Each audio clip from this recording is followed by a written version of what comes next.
What I have here is the metin of Al-Aajurroomiyyah from the copy we've been using.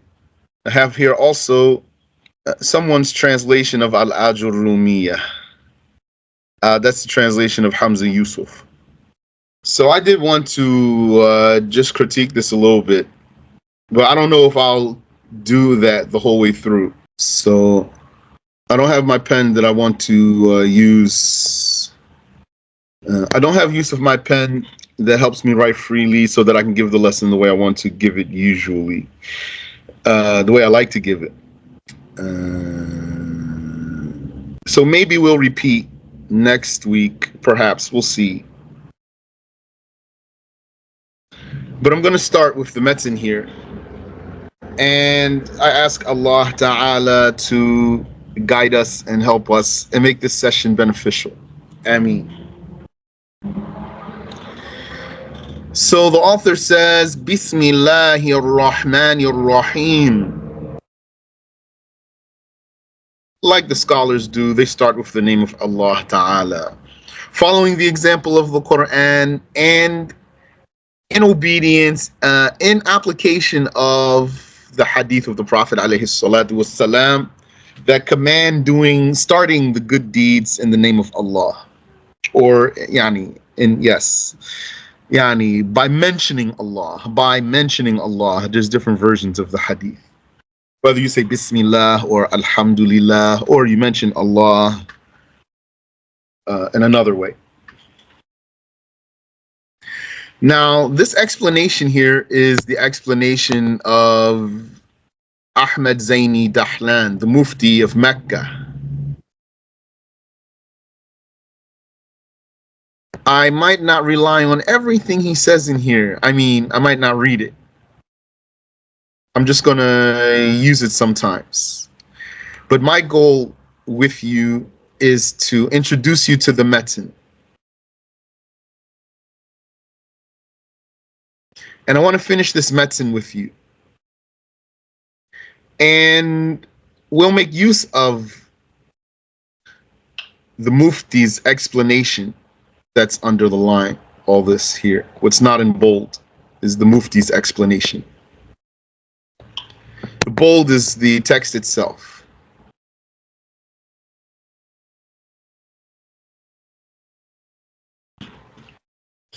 And then insha'Allah ta'ala, if Allah enables us, we'll maybe move on to another metin. Maybe we'll go and see how's Mulhatul I'rab and see what we can do with some Arabic poetry.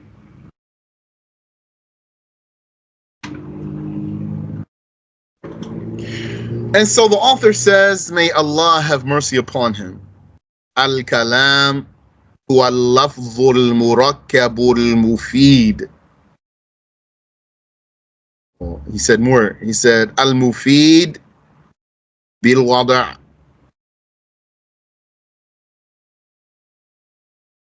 Why it's not up here? Bil-wada' fits on the line here because the way the scholars do their explanations, many of their explanations, is they give you just the text up top and then they explain underneath.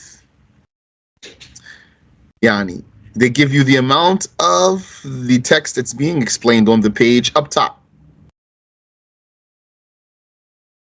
So that's why it's under the line repeated here. He's going to explain for you. He says, this means, and then he goes to explain what that means.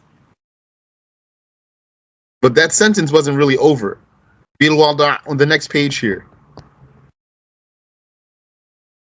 Why? Because this is where you're going to find, on this page is where you're going to find the explanation for this part of the text. Bil wada'. So he says, Al-Kalamu huwa al-lafzul murakkabul mufidu bil wada'. So let's translate first as literally as we can. Al-Kalam, speech. But he doesn't mean speech linguistically, he means speech according to the Arabic grammarians. So that means speech with a specialized meaning.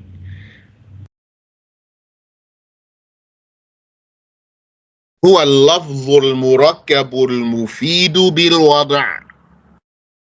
It is al-lafz. Lafz means pronunciation.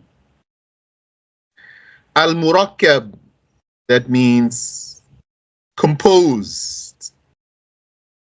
Al-mufid means, here it means informative. You might translate it as beneficial.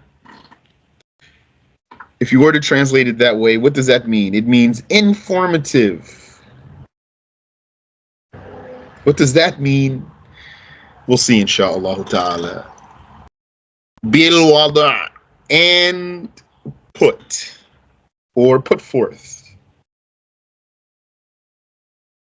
And put forth. What does that mean? Also, insha'Allah, we'll see. So, al-kalam, what is it? Huwa al-lafzu. I want to parse the sentence with you too. Let's do the i'rab for this sentence right here. Al-kalamu huwa al-lafzu al-murakkabu al-mufidu bil-wada'. So al-kalam mubtada. That's a nominal subject of a sentence. Not fa'il. There's no verb here. Mubtada. Huwa.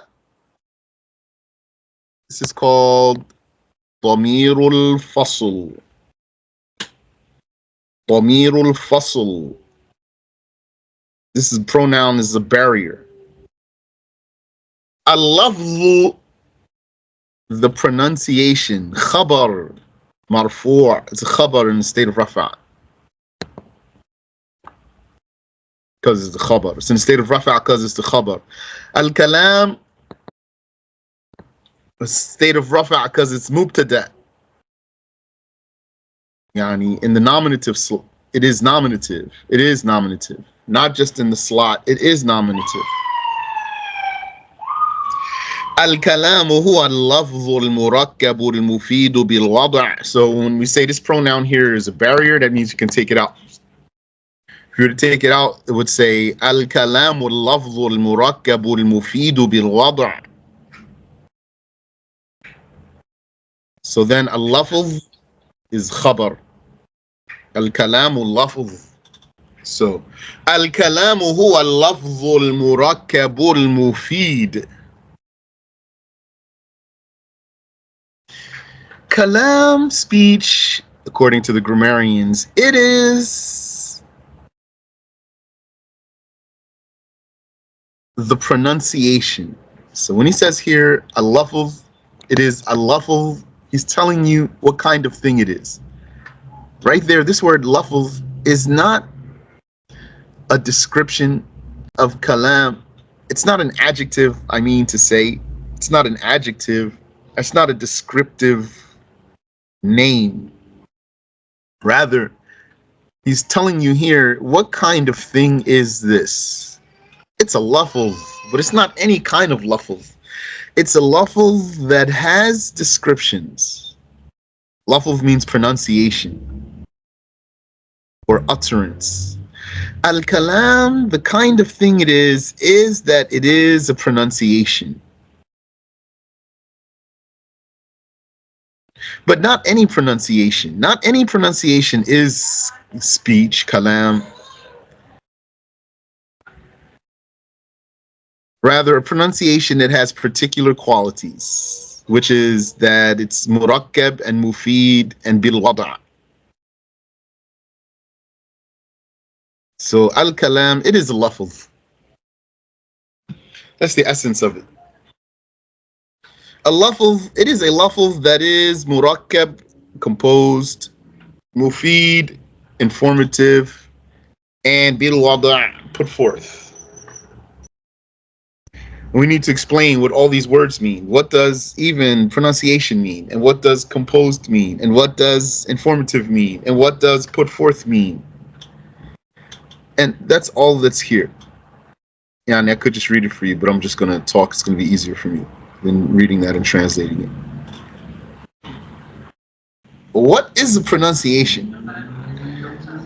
Or an utterance? What does that mean? That means the sound that you produce from an articulating spot of the mouth or the throat. A sound that you produce from an articulating spot of the mouth or the throat. So that definition I just gave you there, that includes even what? Babble.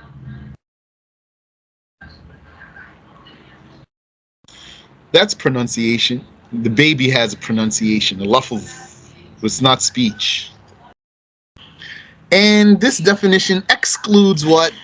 It excludes writing. And it excludes sign language. And it excludes props. Props, like objects that stand for something.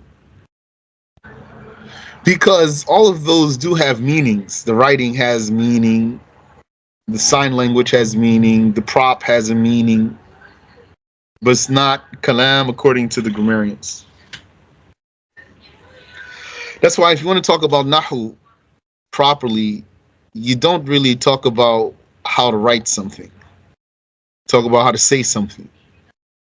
But sometimes a mas'ala, a case pertaining to writing, is mentioned in a nahu lesson. Now I'm curious. Let's see, what did Hamza Yusuf say? He said, chapter 1, speech. So, yeah. Speech, he says, must have utterance. So I disagree right there. I disagree with the translation. He said must have. Not that must have. It is actually. Speech is utterance. That's the benefit of Damirul Fasl right there. Al-Kalamu huwa al-lafzu huwa. Yeah. The speech is the utterance. Al-Murakkabu al-Mufidu bil-Wada'. So he says speech must have utterance. It must be compounded and it must be meaningful in its syntactical sequence. Then put one down there. Bil-Wada' also means the speech must be made up of words that are used by the Arabs for their respective meanings. The first meaning is the one chosen by someone here. The second is preferred by Kafrawi in his commentary on Al-Aajurroomiyyah. Okay. Subhanallah, I didn't really look at this, so that's why I'm slow right here. I'm just taking it in. So he says speech must have utterance, it must be compounded, and it must be meaningful in its syntactical sequence. So what did he do here?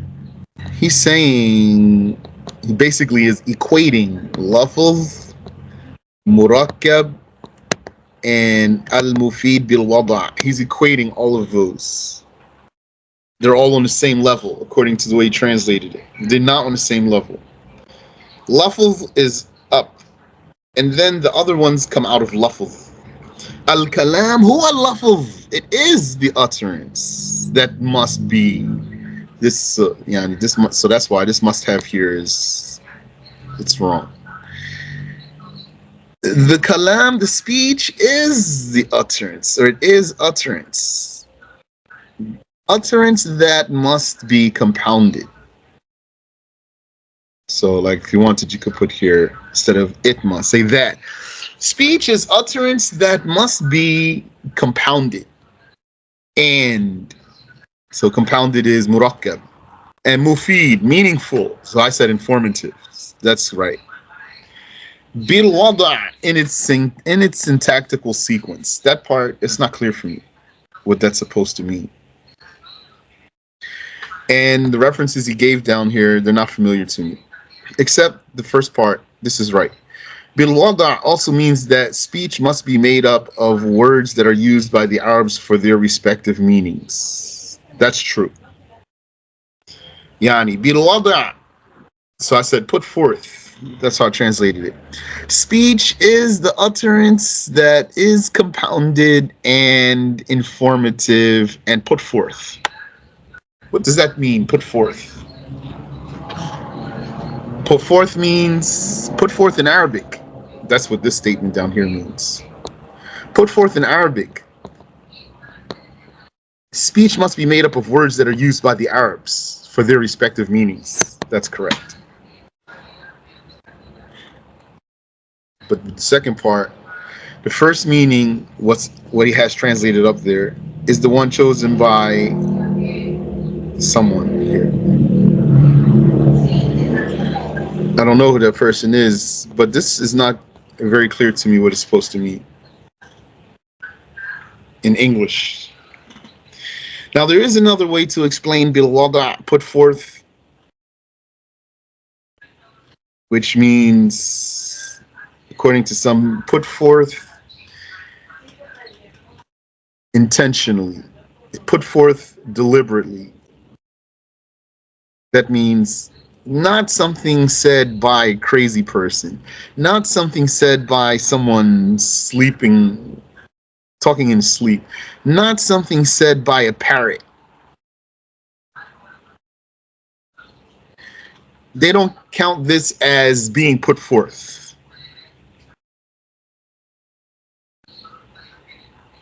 So even if parrot said what sounds to us like a complete sentence with a subject and a predicate, and maybe there's even a prepositional phrase in there, but from his perspective as a parrot, he's just making sounds. It's not put forth with intent. And both of these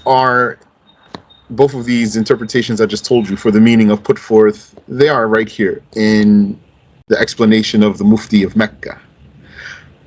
He says right here, bil wad'i fassarahu ba'duhum bil qasd. Put forth, some explained it as with intent. فخرج غير المقصود. So by that, what is unintended is excluded from being speech. كَكَلَامِ نَائِمٍ, like the talk of someone sleeping. وَالسَّاهِي, and the talk of someone who's daydreaming maybe. فَلَا يُسَمَّى كَلَامًا عِنْدَ النُّحَاةِ. This is not called speech according to the grammarians. وَبَعْضُهُمْ فَسَّرَهُ بِالْوَضْعِ الْعَرَبِي, and some explained it as being put forth in Arabic.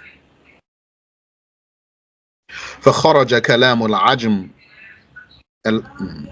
So according to that, the talk of the foreigners, the non-Arabs, is excluded. كَالتُّرْكِ وَالْبَرْبَرِ, like the Turks and the Berbers. فَلَا يُسَمَّى كَلَامًا عِنْدَ النُّحَاةِ. So this is not called kalam according to the grammarians. So that's what he says there. Maybe we'll come back and see what else he says. So al-kalamu huwa al-lafzu al-murakkabu al-mufid. Kalam, speech. So we're going to say speech a lot of times, but it means here in this lesson, what the grammarians mean by kalam in particular. It doesn't mean the Arabic language meaning of kalam, the open Arabic language, literal Arabic language meaning of kalam when we say speech here. And it doesn't mean what you're going to find in an English dictionary for speech necessarily. That means we're using the translation as a crutch. Al-kalam, speech, it is a pronunciation that's murakkab, composed, mufid, informative, bil wada', and put forth. Murakkab, composed. Composed of what? Needs to be composed of a subject and a predicate. That's what's going to make kalam. There's a link there. That's called in Arabic what? What's that relationship between subject and predicate called in Arabic? Remind us. 5, 4, Hint, it's like a hadith terminology word. 3, 2, 1. Isnad. Isnad. Link. 2 words, you're going to put them together. When you put those 2 words together, they're going to form a bond. This bond is called isnad. Isnad is the relationship between the subject and the predicate. Even if one of those 2 words is implied. If I say to you, go.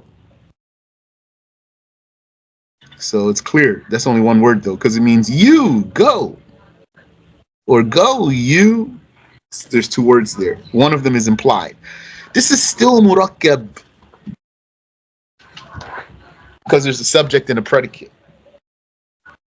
Is that clear? So you say,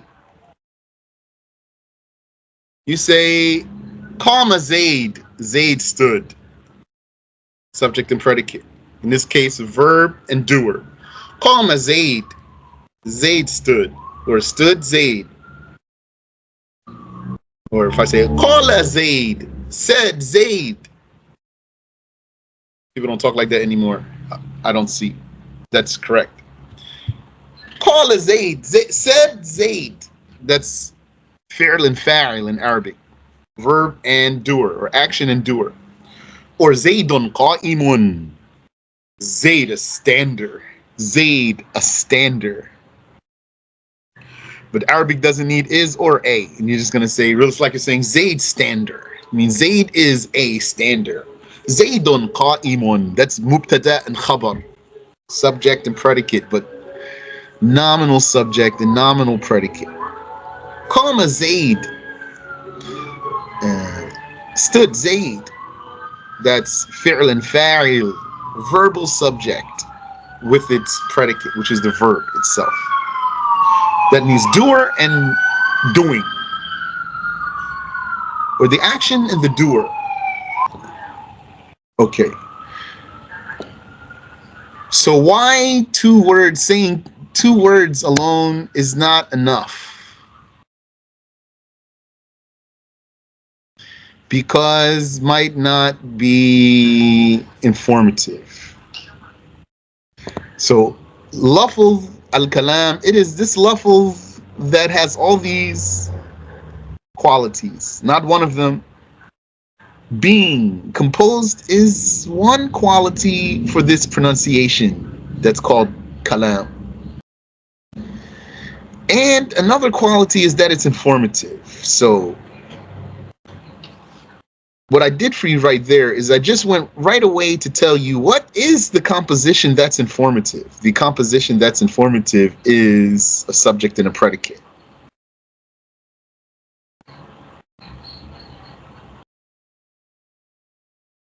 What's the meaning of informative?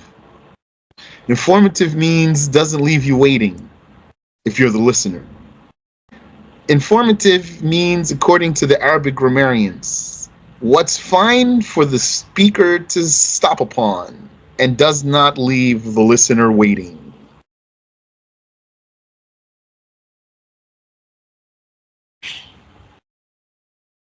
What's fine for the speaker to stop upon and does not leave the listener waiting. So you say to the person, Qama Zayd, Zayd stood.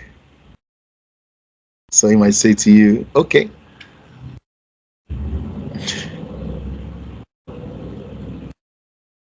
Or you say, Zaydun qa'im, Zayd's a stander. And then he says, okay.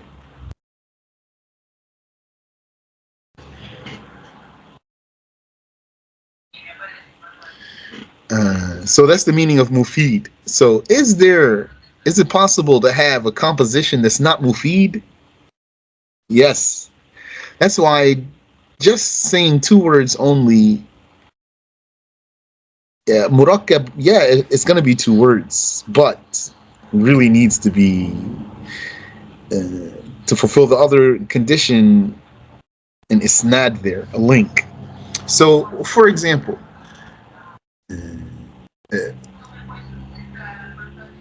if you said Ghulamu Zayd, That's an idafa. Ghulamu Zayd. So I wish I could write all this easy, but I don't have my pen.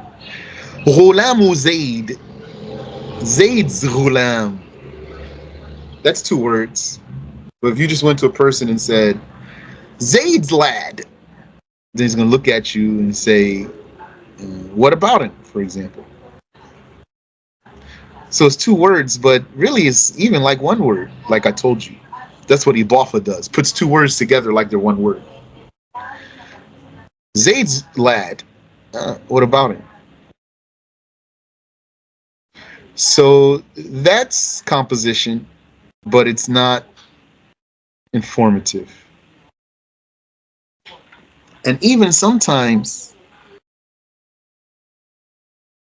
you could have actually an isnad in your composition is still not informative. It's possible to have an isnad, to have this relationship between the subject and the predicate in your composition, and your composition is still not informative. Like a condition. You say, in qama Zayd, if Zayd stood. So if I take off the word if, Zayd stood, that's a subject and a predicate. That's kalam. That's enough for the speaker to stop speaking and not to leave the listener waiting. But just add this one conditional particle. In, if, comma, Zayd stood. Then now it's not fine for the speaker to stop there, because he will leave the listener waiting. So if he just says, if Zayd stood, and he stops there, then the guy's going to look at him and say, what? So al-kalam huwa al-lafzu al-murakkabu al-mufidu bil-wada'. Speech is an informative, composed pronunciation. An informative, composed pronunciation put forth. Now, I found that in Arabic, a lot of times when you're dealing with adjectives, translation comes out into English when you go backwards. Comes out fair. Translation comes out fair if you translate it backwards. So, al-kalam, the speech, huwa, it is if you want. Al-lafzu al-murakkabu al-mufid, the informative, composed pronunciation. Bil-wada', put forth. Which I just explained to you what put forth means. Wallahu a'lam. We'll stop there. So you got an introduction there. I don't know if you even need to repeat this, except that I didn't get to scribble because you call all over the page, which is so fun. Do you have any question I can answer for you? What is the meaning of al-kalam according to the linguists? Al-kalam according to the linguists is what promotes understanding. Anything that promotes understanding is a kalam. It's not a condition that it would be formulated into articulating sounds from the mouth or the throat, nor that it's not a condition that it would be written, and it's not a condition that it would be heard.